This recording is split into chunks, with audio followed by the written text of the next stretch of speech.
ఇంకో 2 రోజుల్లో విడుదల కాబోతున్న డీజే మూవీకి షాక్ తగిలింది. నిజమో కాదో తెలియదు కానీ డీజే కథ లీక్ అయ్యింది అంటూ ఒక వార్త ఇప్పుడు బాగా చక్కర్లు కొట్టడం బన్నీ ఫ్యాన్స్ని కాదు సినిమా లవర్స్ని కూడా బాగా ఆకట్టుకుంటోంది. ఇంతకీ కథ ఏంటంటే దువ్వాడ జగన్నాథం అగ్రహారంలో వంటల మాస్టారుగా పనిచేస్తుంటాడట.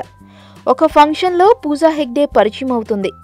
అయితే అగ్రహారం దగ్గరలో బ్రాహ్మణుల పేరు మీద కోట్ల రూపాయలు విలువ చేసే భూమి ఉంటుంది.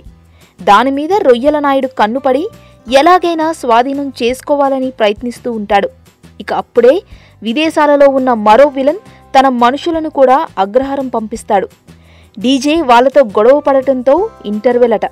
ఆ తర్వాత తన గెటప్ మార్చుకొని డీజే విలన్ ఉన్న దేశానికి వెళ్తాడట.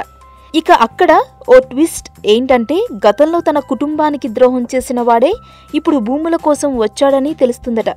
అగ్రహారం భూములను కాపాడటం ఒకవైపు, తన పర్సనల్ రివెంజ్ మరోవైపు ఎలా బదులు తీర్చుకుంటాడు అనేది మిగిలిన కథ.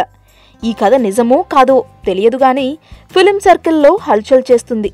నిజానిజాలు తెలియాలంటే 2 రోజులు ఆగవలసిందే.